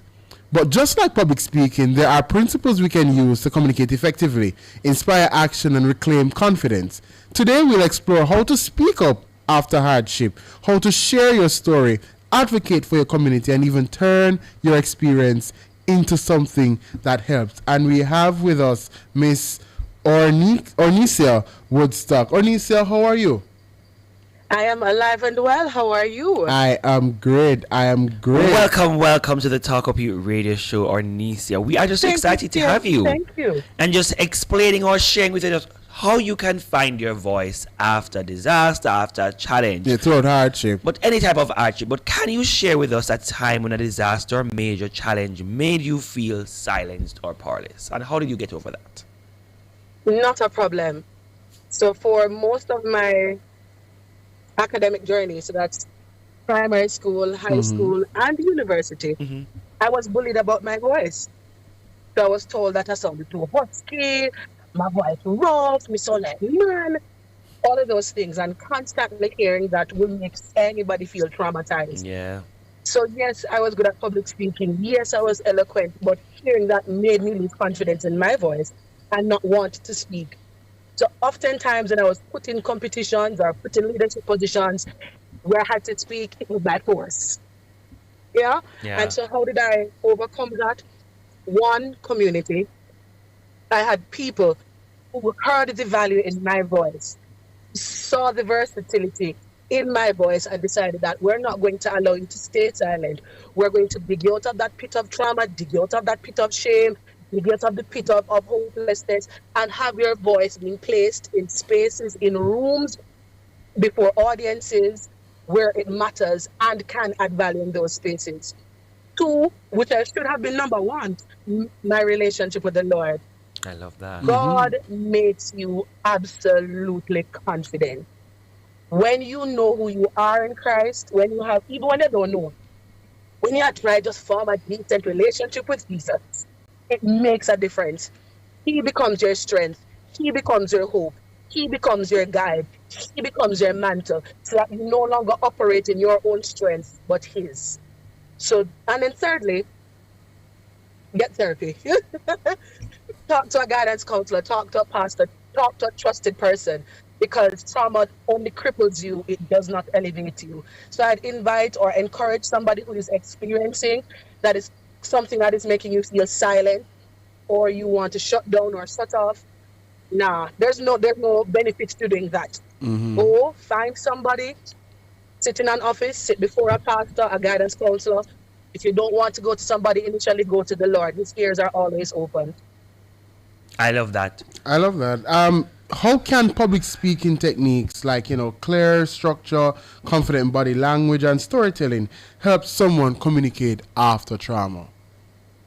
Well, you see that last one that you just mentioned, storytelling, is a big deal.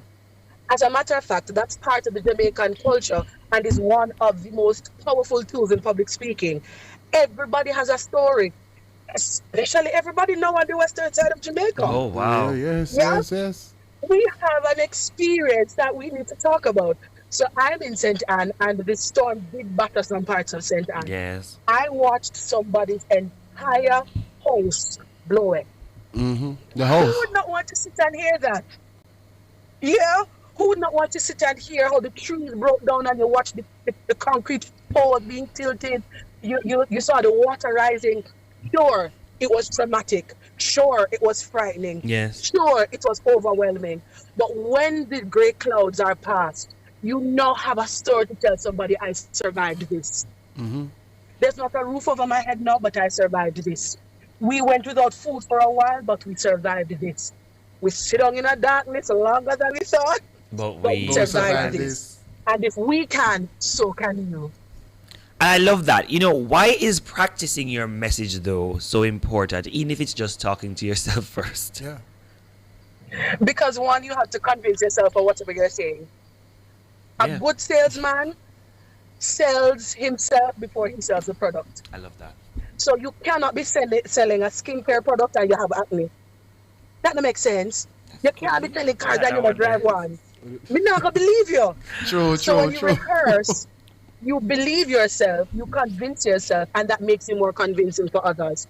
And that, of course, helps with the authenticity, which then produces relatability. Authenticity, also, it allows you to memorize your speech, and it alleviates you using fillers like the fillers, yes. So it reduces the chances of you using those fillers. Yes. Memorizing your story makes you familiar with it, that even if you have to pause to accommodate some questions or deviate a little bit, you know where to get back on track. Awesome. When you have deviated. So memorize so that you know how to put forth, relate, connect, and appeal. And also, how can tone, pace, and pauses help someone convey emotion and inspire action after a disaster? Excellent. When you pause, one of the techniques in public speaking is pausing. Yes. And it is absolutely powerful. Why? It does something for both the speaker and the audience. What does it do for the speaker? It allows you to catch your breath. That's the very first thing. So if you're speaking pretty quickly, pause and catch your breath. In that pause, the second thing that happens is that you are able to recalibrate your brain. So if in being a quick speaker, you became nervous or anxious or you lost where you were in the speech, pause, slow down, and let your brain settle, recalibrate, and you go again. I like how you even just did it to show us. Yes. She just did it. Pause. Slow down. I felt it. No, we did. I was just going to say to Malik that I would have appreciated if she was in studio because I heard it just now. Slow down. I got it. I'm like, wow. Let your brain recalibrate. Whoa. Go ahead. Yes. Continue. Demo, I was trying to use it a while ago now. Yeah, man. And it also gives you a moment to do this, engage with your audience. When you pause, it allows your audience to get a chance to say what they want to say to you. Depending on the context and conversation, now they can say something. Now they can get a word in. And you can provide more insight or expertise on that which you're sharing. Yes. Also for the audience, it gives them a chance to digest mentally that which you're saying. So if you made a really solid point, just pause and let the audience go, ooh. Wow. Make it simmer. Never thought of that. Let them soak it up. Yeah, man. Give them those few seconds to do it. So while your brain is recalibrating, they are relaxing and digesting that which you just said. And so when you're speaking about the disaster, you're doing the storytelling, pause. Allow people to hear. Allow people to remember. Let them walk with you as you speak. Walk with them through the story. Don't be too quick to rush over a point, because it may be that point that helps somebody to feel better about the situation. And it also... And so... Go ahead. Oh, and so just to piggyback on the previous question, in storytelling and using pace and tone and diction, when you rehearse, that's what you're going to say. Choose where you're going to place more emphasis. Are you going to place emphasis on the hope? Are you going to place emphasis on the disaster? Are you going to place emphasis on the joy that came out of the storm? What are you going to do? Where are you going to pause and pace yourself? So rehearse, and when you get onto the platform, pause. I love, boy, you're just dropping these pearls, dropping them. But how can young people use their voice to raise awareness about disaster relief, community recovery, or social issues generally? Since you give me a little crash course. Use your platforms. We love chat as young people. We love to chat. Here's the opportunity to talk about the right thing in the right way to the right people. Yeah. Here's now where you're able to use social media wisely. And it doesn't mean that you're going to put out a 10-minute video. It doesn't mean that you have to do a live. It means that you can simply use your WhatsApp status. You can use 30 minutes on your Instagram story. You can use a few minutes just to say, listen, we're in a crisis. I'm advocating on behalf of young people who are out here being victims of domestic abuse during the storm. We're out here being victims of robbery.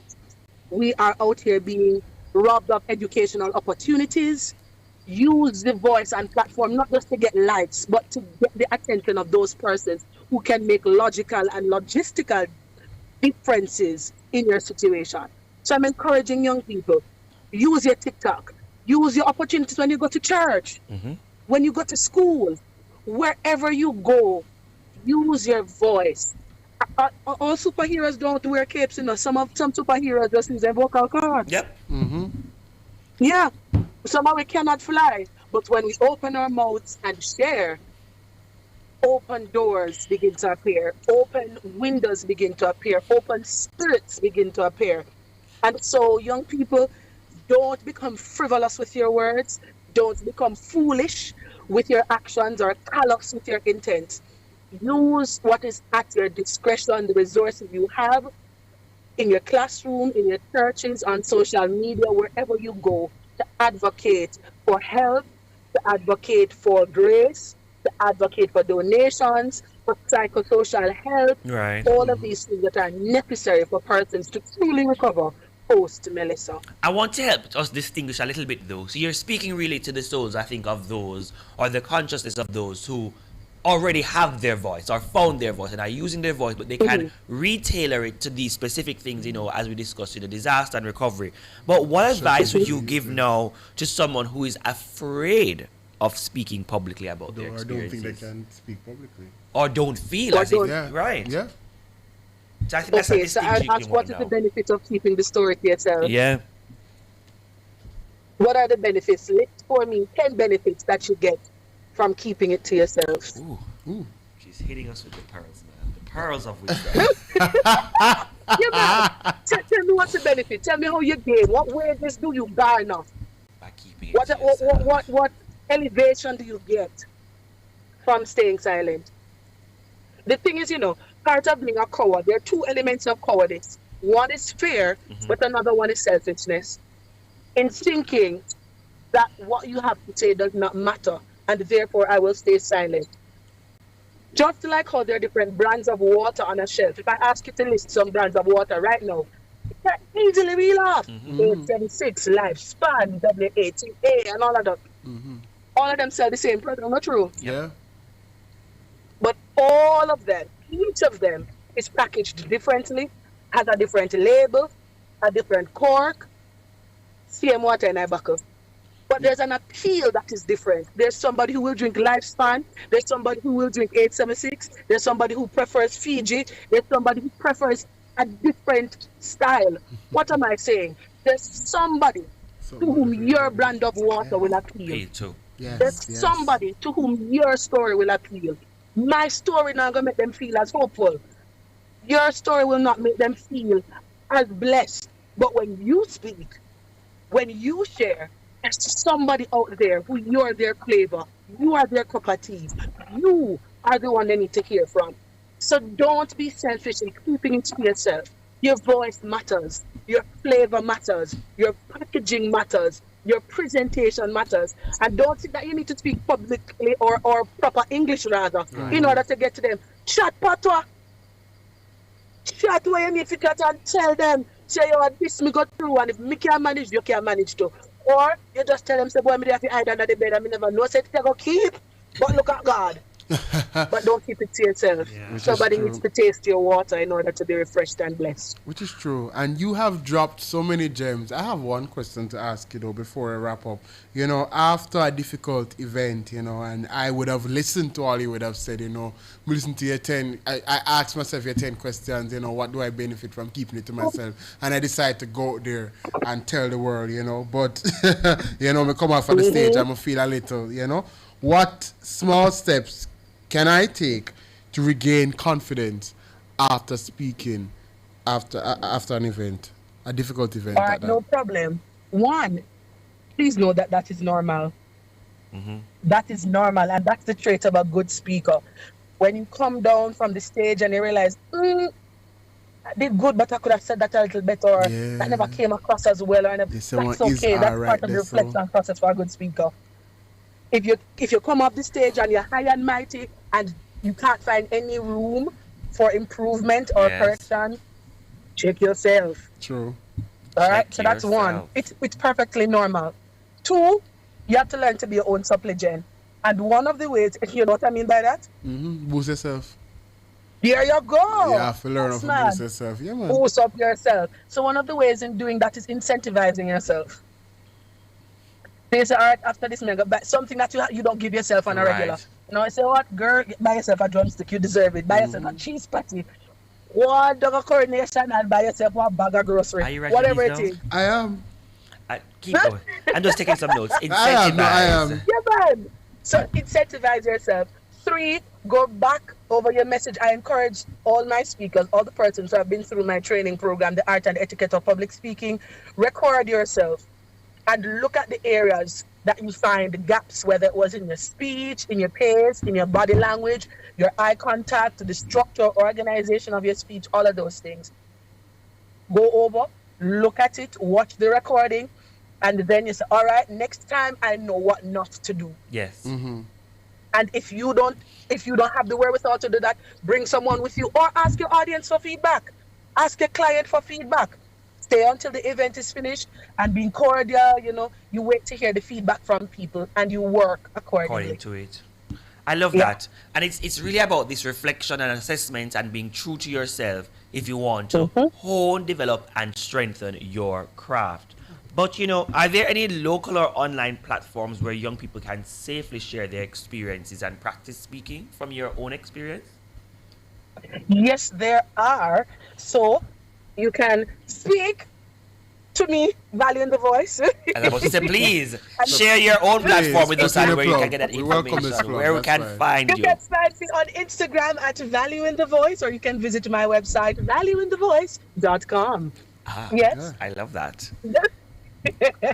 You can share it through those mediums, as well as you'll find individuals on TikTok and so on who will do lives. My apologies. You have YouTube series, as well as, you know what? Let me not even get to just the social media aspect. When you go to schools, for those individuals who are going to schools, use their classes as a platform. Use the general devotions as a platform. Use the little lunchtime one have. Sit down with one another. Those are opportunities to share your stories and to hone the skill of public speaking. What I want to leave with the audience is those little arenas grow into big arenas when you're able to share with your friends, and then it graduates to your classroom, and then you matriculate to sharing with the general school population. That's how you begin to develop yourself as a public speaker. So sitting around your dining table and sharing with your family, chatting with the people in the taxi, speaking with your friends, your classroom presentations. Use these areas where you have familiar audiences to share and rehearse your story, so that whether you are on stage or on screen, your story is told and you become a better public speaker.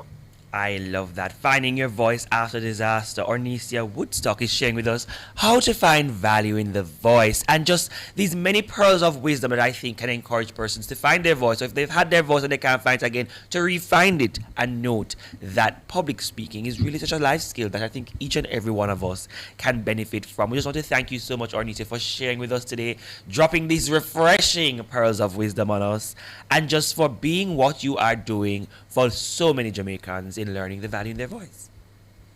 Thank you, and the very same to you. Happy to have been here. Lovely. Then more. Stick and stay, don't go away. This is the Talk Up Youth Radio Show, the voice of Jamaica's youth. And today we are the voices of value in the voice with all those pearls of wisdom. Taking a break. So let's live, and while you're worshipping your treasure, remember nothing lasts forever. The simple things are your blessings. Simple things, them are your blessings, your blessings. Simple things, them are your blessings. You better notice your blessings. The simple things, them are your blessings. Simple things, them are your blessings, your blessings. Simple things, them are your blessings. You better notice your blessings. Simple things, all the simple things. Health and strength, oh, the simple things. Let me tell you about the simple things. Family and friends, I know simple things.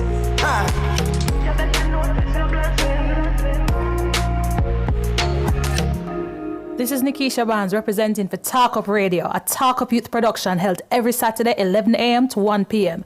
Talk Up Youth, Mr. for Talk Up Youth.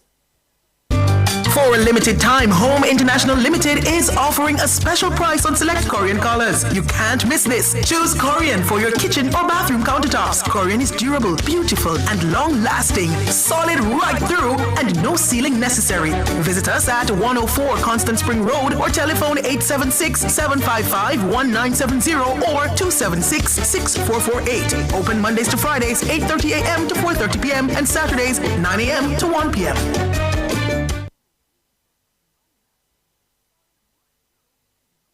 Creative Building Finishes is celebrating 25 years of transforming Jamaican spaces. And we're saying thank you in a big way. Enjoy up to 25% off select items all year long, from bold tiles to breathtaking bathrooms and kitchens. Discover everything you need to create your dream space. Visit us at 5 Red Hills Road or online at creativebuildingfinishes.com. Creative Building Finishes. Your beautiful finish begins here. Get ready, students! Get ready, parents! And get ready, schools! From January to March 2026, Nationwide 90 FM is hitting the road again with the NNN School Tour, a fun, organized, and interactive journey bringing excitement, energy, and empowerment straight to your school under the theme Rise Up, Represent, Do It For Your Future. You know getting nothing less than 98 when school open, me never avoid the gate. This tour is all about motivating Jamaica's youth to dream big, take action, and own their future. Expect entertainment, inspiring messages, and engaging activities that challenge you to showcase your talents and potential. If you're a student with talent, come show us when the NNN School Tour comes to your school. Stay tuned to Nationwide 90 FM for details on how to participate in the NNN School Tour. So get ready to rise up, represent, and do it for your future. Everything loud and wicked every Saturday 3 to 5 p.m. with Outside with Pepita. Lone vibes, lone laughs, and lone entertainment. Come on the road with we. Cause when we say Outside with Pepita, we're there all over Jamaica. Anyway, check them out. We're there. We're in on the business. Stay tuned in for prizes, surprises, giveaways, guest artists, and enough more. But hold on there. Don't forget to big up my DJ. DJ Jerome, the shell boss, I'm gonna make you bust to pew pew with the baddest, and latest tune. So look out for Outside with Pepita. We might be coming to a town near you. You heard it here first. Outside with Pepita, Saturdays 3 to 5 p.m. on Nationwide 90 FM. The new revolution in media. Jamaica, lock it in and don't miss a thing. exciting news! The design studio on Nationwide 90 FM just got a whole lot bigger. Join us this and every Saturday now from 1 to 3 p.m. for an exclusive show that elevates your home, mind, and soul. Discover the latest interior design trends to create your dream sanctuary. Unlock your true potential with personal growth strategies. Nourish your body and spirit with expert wellness tips. Don't miss out on the inspiration you need to live your best life. Tune in to the design studio this and every Saturday from 1 to 3 p.m. and take the first step towards a more fulfilling you. Make me sweat, make me harder.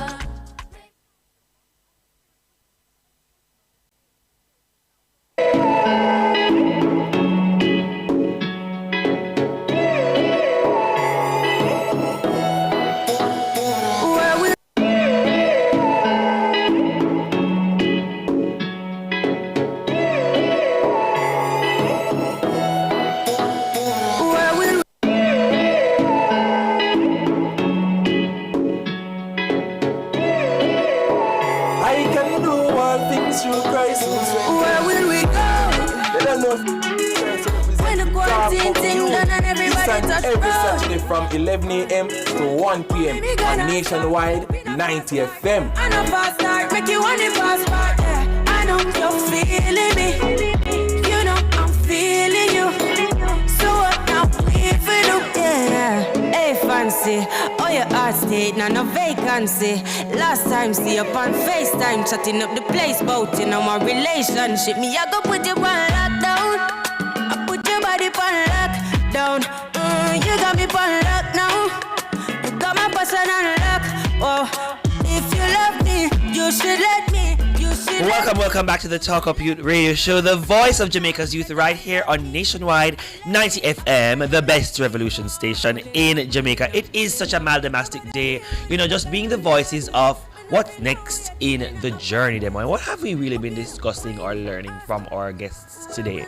Well, so we started off with Thanksgiving, which, you know, I'm still maintaining my point where that's concerned. Wow, so you we're gonna really feel like you're going to win the war, eh? I know win the war, Malik. What me say makes sense, and you keep on trying to not let so me we have say been what I want to discussing say. or discussed, really know We're whether talking about Jamaicans Thanksgiving. celebrate or should celebrate. Should Jamaicans celebrate Thanksgiving, or should Jamaica? Because I was the one who distinguished, you know, difference between Jamaicans who are in the diaspora, yes, Malik, and Jamaica. Well, fine.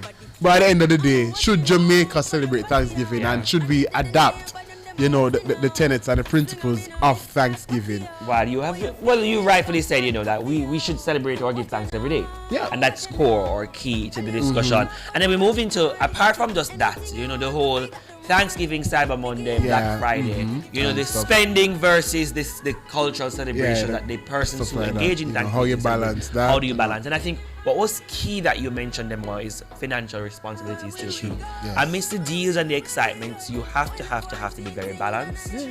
Have a budget and be sustained in that budget. And young people, it's very critical that we engage in that because there's a day after Thanksgiving. I love that. There's, just like us in Jamaica, there is day after Christmas. The months of January. Okay, exactly. You're not gonna done my month, you know. You're not gonna do it. I saw the pause when you realized that's where I was going. Yes, I use the pause. That the pause which was used from yes. But yeah, so it's very important that you remember those things about being financially robust and also balancing and having a budget. And then we moved very nicely into the discussion about, you know, life after graduation. And Rick really shared with us, you know, why it's so critical to self-reflect, be patient, and to have mentorship. But what else did you take from that whole discussion? To be honest, as I would have shared with you off the air, that, you know, at the end was when we had some real gems. And I think what I took from that was, you know, be realistic.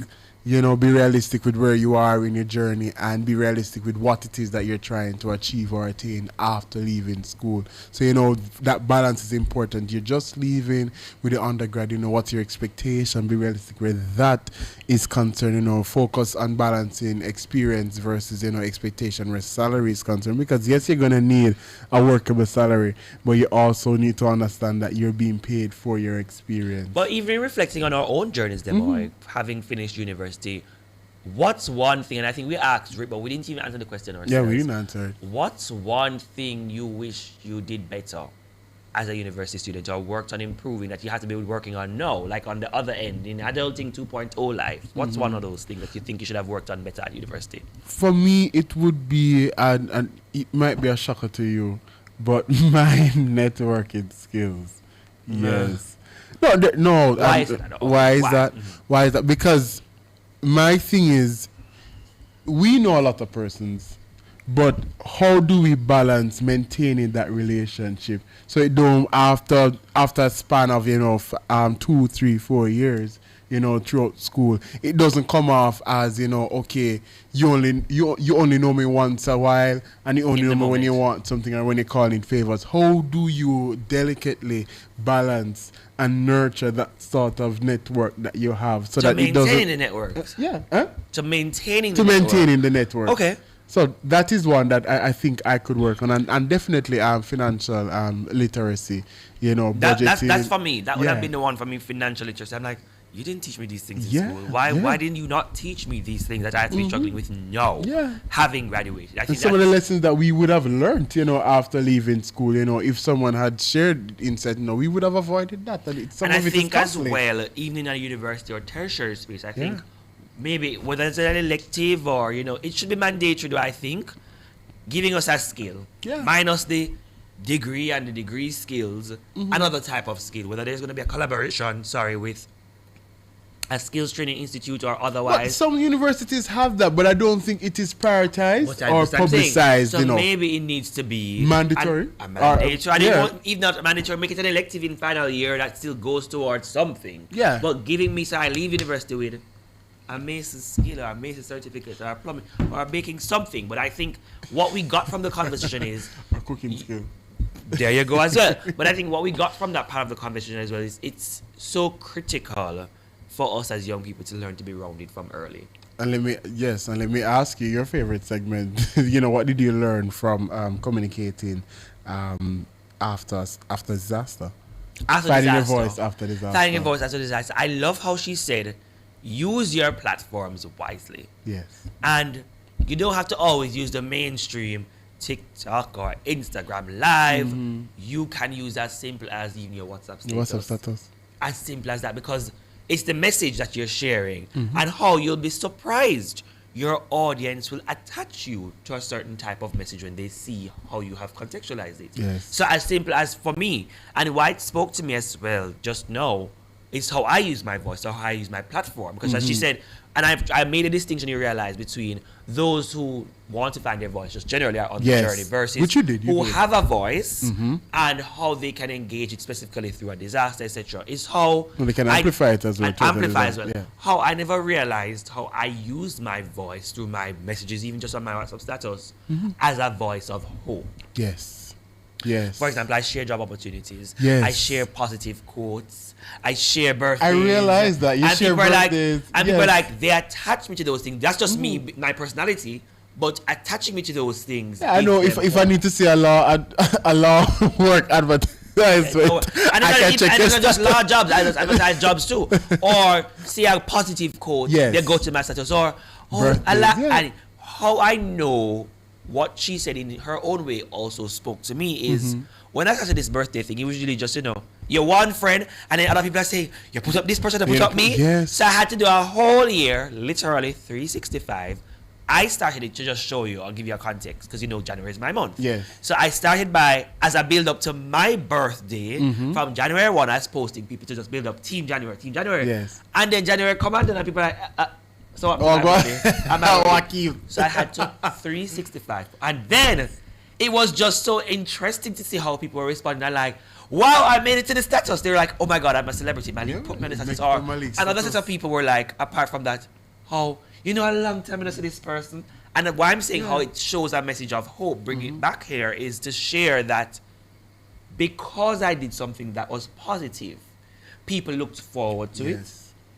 It helped reignite connections or networks. It made people happy. It made people feel good. And that became your brand.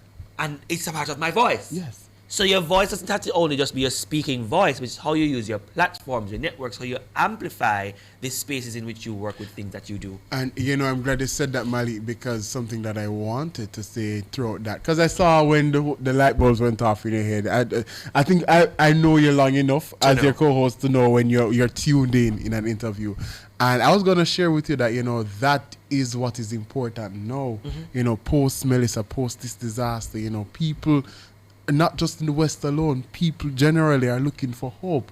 And that is something that you have to strive to do. I have to strive to do. We all have to strive to do. And we all have to be deliberate in doing it, because all of this will be crucial in getting back Jamaica to where it, to some level of normalcy. And I like how she said as well, you don't have to always use the standard Jamaican English. You can also use the Creole, use the dialect, use the patois. Communicate in such a way that your audience will be reached. You can reach someone, extend, and also share your stories. As she's saying, what value is there in keeping them to yourself? And I think that was also very good. I'm like, well, that's true. If I keep it to myself, how will others benefit from it? And when you have that spirit of community where you share, others may also be inspired to share as well. That is true. That is true. I love that. You know, she really dropped some good pearls of wisdom there. And for the person who hasn't found their voice, push yourself and challenge yourself to find your voice as well. And I loved how she said as well, even the best public speaker must always, and I think that was a consistent part of the discussion, even from Rick into Ornistia, that, you know, self-reflection. Self-reflection is critical. Do you self-reflect? I do. The truth of the matter is, I don't like to. But it's critical. It's very critical. Because, you know, sometimes I do believe that I'm my harshest critic. And in reflecting sometimes, we really are. So that's what I don't like most times. But it's critical because you do have to audit yourself. You have to do some self-assessment. You have to look and say, okay, you know, today it's not a bad life, it's just a bad day. How can you make it better tomorrow? You know, was that called for? You know, even your interaction with your friends. You know, could I have said this? Could I have communicated this differently? You know, could I have said this differently? Stuff like that. So I always. And she said, and even a part of self-reflection, it's even if you think you're the best public speaker, go out there and engage with your audience. So wait until the presentation is finished, get feedback, and feedback is critical. But I think the only point we forgot to mention there, which we can reiterate now, is be very perceptive about feedback, because not every feedback is good feedback. That's true. Take it, you know, but reflect on it and see what is it that I should be taking out of the message. Even if I like the message, what can I pull from it that I should really work on? Because nobody is perfect, but we should work or strive for excellence in all that we do and how we communicate and watch the feedback, because feedback is critical. But I think that's a good point. Many of us who like public speaking or like advocacy, we just come, present, out. And leave. Trust me. Where's the connection? Connecting with the audience is a very, very critical aspect or point of communication.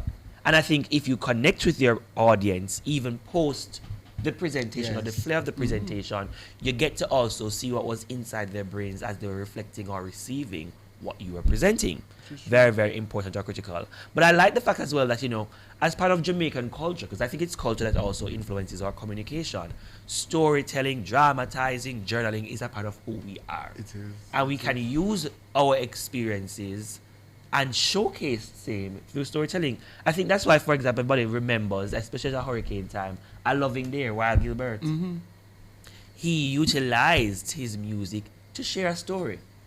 And so it also, even through the adversity, you realize from the conversation, gives us the opportunity to use creativity to overcome it. Whether it's through, as I say, a story, a dub, a poem, a song, turn the adversity into something good. You know, I said to you, Malik, I know when you're zoomed in and you you were literally... I was taking notes. I was taking notes. And it's pearls of wisdom that are good, practical things that we can share with our listeners, with our viewers on YouTube. And also ourselves. Also ourselves. Very, very, very important and very critical. And just how she said, you can take very small practical steps to improve and also very small practical steps to engage, just to join the foray, because we know we have those young people out there who are struggling. True. To find that voice, find that place in which they can shine. And you know what's so interesting, what I love to see? When they find the voice finally, Then can't shut up. That's alright, creed out. But it's good.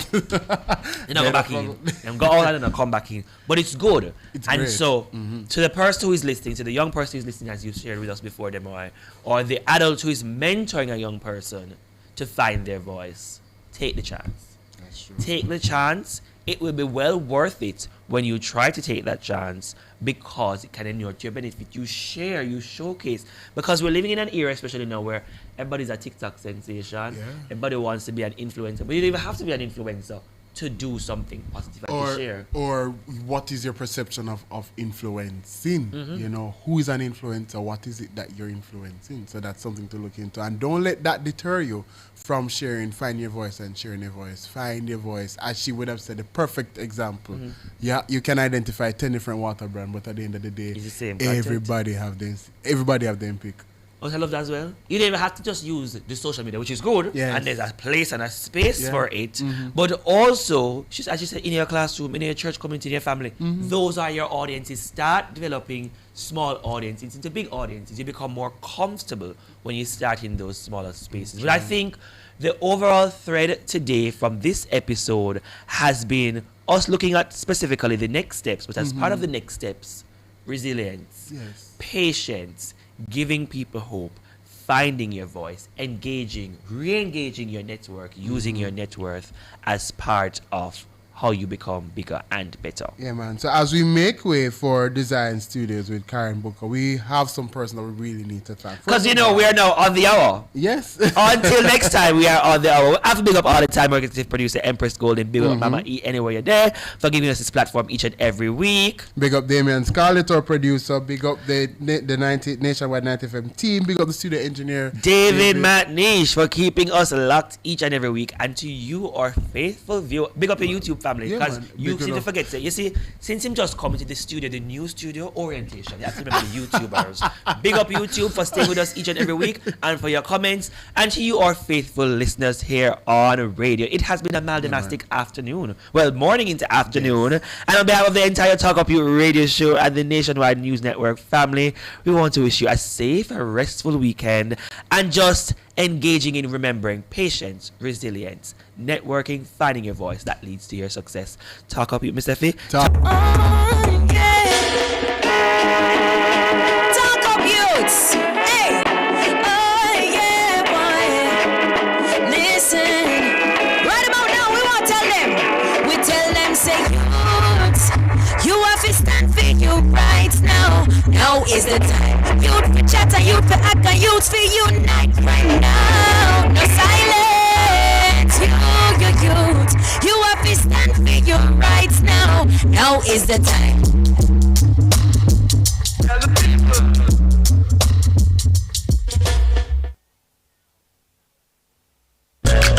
It's time for a new look. And high time to get serious about protecting our home and investment. It's time to choose BH Paints with over 60 years experience in quality paint finishes. Their products are superior and long-lasting. Time to check them out. Ask about BH Paint's 100% acrylic Ultima Plus paint and primer in one. Experience rich colors with advanced UV and mildew-resistant technologies, independently tested by experts. What are you waiting for? Visit the BH Paints Color Center today.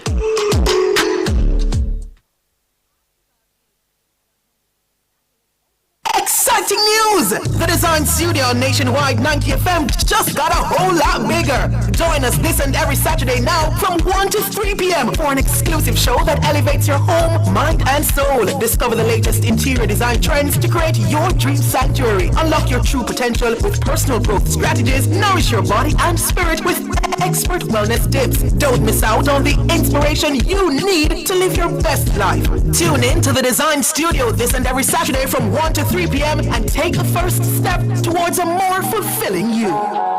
Make me sweat, make me harder.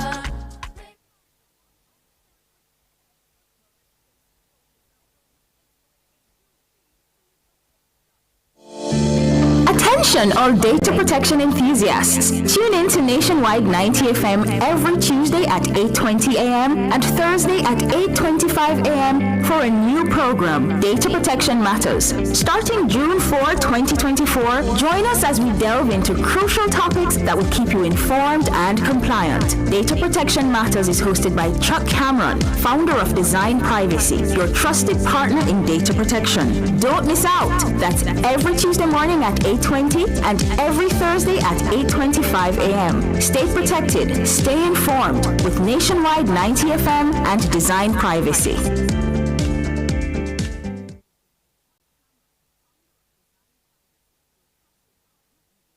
You're in the Design Studio with the Design Diva.